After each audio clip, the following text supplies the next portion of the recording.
जय हिंद दोस्तों, मेरा नाम है नीरज और आप देख रहे हैं द मनी पॉडकास्ट। एंड ये वाला जो पर्टिकुलर एपिसोड है, this is part of investing reflections.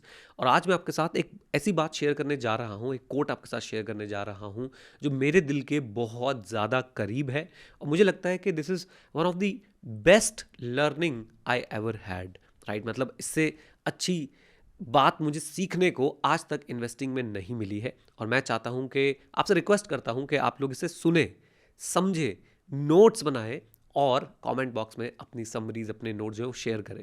And यहीं से, इसी पॉइंट से मैं उन लोगों से बात बोलना चाहता हूँ जो लोग बहुत जल्दी पैसा अर्न करना चाहते हैं। प्लीज़ आप चले जाएं, आपके लिए इसमें कुछ नहीं है, प्लीज़। राइट, सिर्फ वो लोग रुकें जो जेन्युइनली इन्वेस्ट करना चाहते हैं, वो फाइनेंशियल प्लानिंग के एंगल से इन्वेस्ट करना चाहते हैं, अपने लिए घर बाय करना चाहते हैं, गाड़ी बाय करना चाहते हैं, अपने लिए जो है वो एक अच्छा इक्विटी कॉर्पस बनाना चाहते हैं, रिटायरमेंट प्लानिंग करना चाहते हैं, बच्चों की एजुकेशन प्लानिंग करना चाहते हैं। सिर्फ वही लोग जो है वो साथ में रुके, जो लॉन्ग टर्म इन्वेस्टर्स है वही साथ में रुके। उनसे मेरी रिक्वेस्ट रहेगी कि आप मत जाइएगा, आप साथ में रहिएगा। वीडियो को लाइक ज़रूर कर दीजिएगा। लाइक टारगेट रखते हैं 500 लाइक्स का, मुझे पूरा विश्वास है आप लोग जो है लाइक टारगेट अचीव करा देंगे।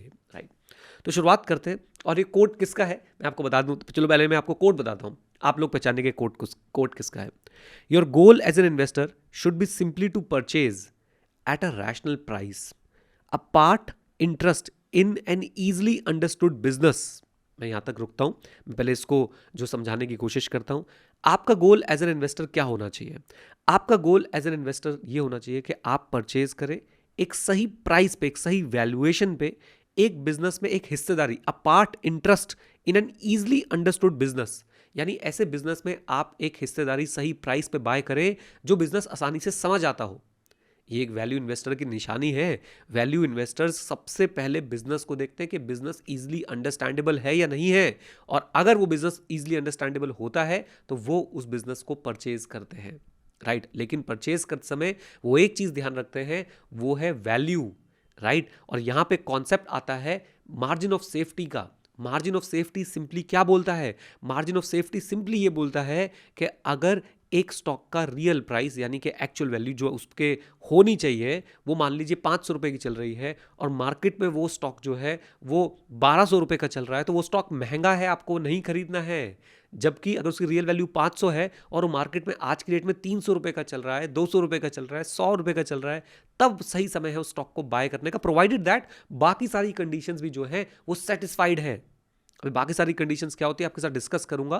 पहले आपके माइंड में एक सवाल आ सकता है कि एक बात बताओ, आप कह रहे हो कि 500 रुपये उसकी रियल वैल्यू है, मार्केट में 300 का मिल रहा है, मार्केट में 200 का मिल रहा है, मार्केट में 100 का मिल रहा है। क्या ऐसा हो सकता है? ऐसा हो नहीं सकता। ऐसा हमेशा हो रहा होता है। At any given point of time stock market में ऐसे स्टॉक्स घूम रहे होते हैं जो अपनी इंट्रिंसिक वैल्यू यानी अपनी रियल वैल्यू से कम पे चल रहे होते हैं, because of temporary sentiments, because वो फ्लेवर में नहीं है, बिकॉज उसके आसपास हाइप नहीं है, उसकी न्यूज़ नहीं है। एंड ऐसा बहुत बार होता है, बहुत बहुत बहुत बार होता है।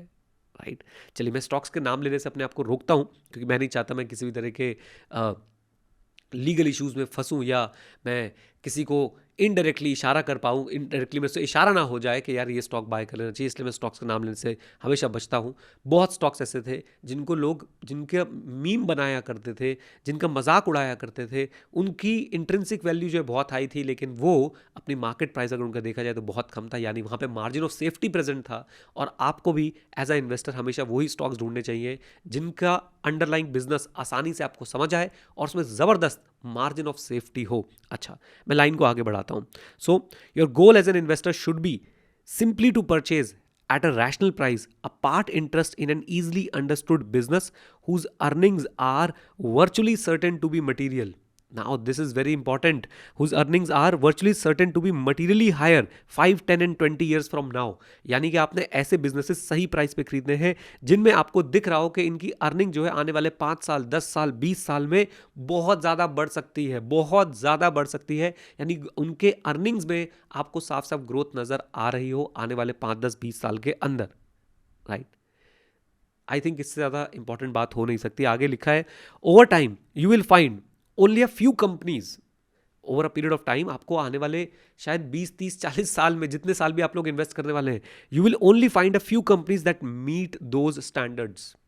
सो when you see one that qualifies. तो जब आपको दिखे कि भाई ऐसी कोई कंपनी है जो क्वालिफाई कर रही है इन सारी कंडीशंस पे, उसका बिजनेस जो है इजीली अंडरस्टैंडेबल है, उसमें ज़बरदस्त मार्जिन ऑफ सेफ्टी आपको मिल रही है, उसकी अर्निंग्स में आपको आने वाले 5-10 साल 15 साल 20 साल में अच्छी ग्रोथ, मटीरियल ग्रोथ जो है वो दिख रही है, तो ऐसे बिजनेस जब आपको मिल जाए, so when you see one that qualifies you should buy a meaningful amount. अभी मीनिंगफुल अमाउंट क्या है, इसके पीछे बहुत बहुत सारी चीज़ें हैं।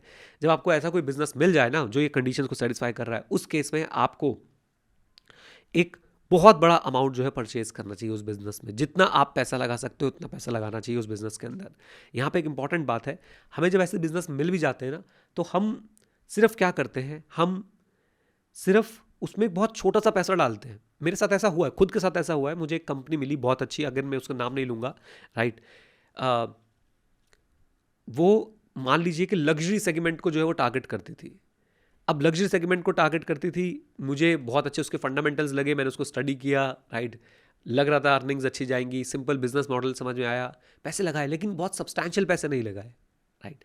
तो ये एक बहुत बड़ी चीज़ है जो हमें सीखनी है। और एक बार मैंने इसका ऑपोजिट भी किया है in the case of startup investing. मैंने आपके साथ कई बार वो स्टोरी शायद शेयर भी करी हो, शायद मैंने किसी पॉडकास्ट पर शेयर करी थी, कि जब मुझे एक स्टार्टअप मिला जिसमें मुझे लग रहा था कि सारी कंडीशन वो सेटिस्फाई कर रहा है, कि सिंपल बिजनेस है, राइट, और उसकी अर्निंग्स मुझे क्लियरली बढ़ती हुई दिख रही थी, मैनेजमेंट उसकी पसंद थी, एंड मुझे लग रहा था कि भाई मुझे सही वैल्यूएशन मिल रहा है, invested, and that time I invested truck load of money, right, and उससे मुझे बहुत सारा प्रॉफिट भी हुआ। ओके, चलिए, फॉर योर रेडी रेफरेंस, लगभग 1.5 साल में 23x का प्रॉफिट कमाया था मैंने उस स्टार्टअप के अंदर। चलिए, यहाँ पे मैं कोई शो ऑफ नहीं करना चाहता भाइयों और बहनों, प्लीज़ मैं आपको समझाना चाहता हूँ कि जब आपको अच्छे बिजनेस मिले तो आपको क्या करना है। आइए आगे मैं आपको बताता हूँ। सो ये थी कंप्लीट इनसाइट, और ये इनसाइट कितने साल पहले आई थी, कितने दशक पहले आई थी? लगभग 30 साल पहले ये बात जो है बोली गई थी by none other than, I hope आपने अभी तक गेस कर लिया होगा, by none other than Warren Buffett. Yes, okay. अब वो एक वैल्यू इन्वेस्टर है, ये वैल्यू इन्वेस्टर्स के लिए एक तरह से होली ग्रेल है कि भाई कैसे बिजनेस बाय करने, वो इसी में लिखा हो, और ये 30 साल पहले बात बोल दी गई थी। अब मैं आपसे एक बात बोलता हूँ, as a retail investor can you do it? As a retail investor क्या आप ये कर सकते हैं कि आप भाई ऐसी कंपनीज ढूंढ लें जो ये सारी कंडीशन सेटिस्फाई करती हो, और फिर उन कंपनीज में मीनिंगफुल अमाउंट भी लगा दे? Let me tell you guys, answer is no. I will be very honest, very upfront, थोड़ा रूड लग सकता है, थोड़ा डीमोटिवेटिंग भी लग सकता है, बट इसका जवाब है ना। आप एज अ रिटेल इन्वेस्टर ऐसा नहीं कर सकते। क्यों? क्योंकि भाई आपको पहले तो over a period of 15-20 years you will find only few companies. आपको शायद ऐसी 20-30-40 कंपनीज मिलेंगी पूरी अपने लाइफ टाइम में, लेकिन चैलेंज ये है कि उन 20-30-40 कंपनीज को ढूंढने के लिए आपको 200 कंपनीज को एनालाइज करना पड़ेगा। आपको शायद 200 से ज़्यादा कंपनीज को एनालाइज करना पड़ सकता है। एनालिसिस कैसे होता है?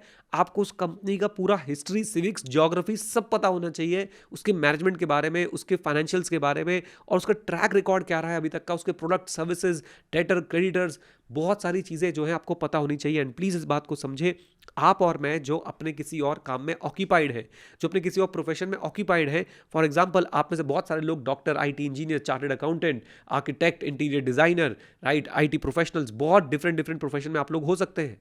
हो सकता है किसी की भाई एक सिंपल ग्रोसरी शॉप चल रही है, वो उसके अंदर ऑक्यूपाइड है, राइट। मैं टीचर हूं, मैं उसके अंदर ऑक्यूपाइड हूं। क्या हम लोग इन्वेस्ट कर सकते हैं ऐसी कंपनीज को ढूंढ के?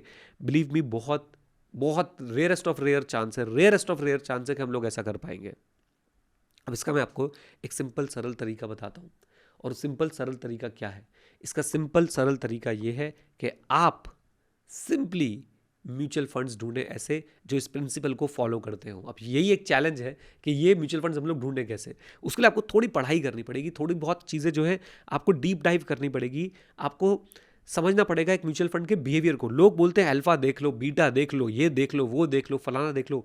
मैं बोलता हूँ नहीं, आप म्यूचुअल फंड की फिलॉसफी देखो, आप AMC की फिलॉसफी देखो, आप उसका थॉट प्रोसेस समझो।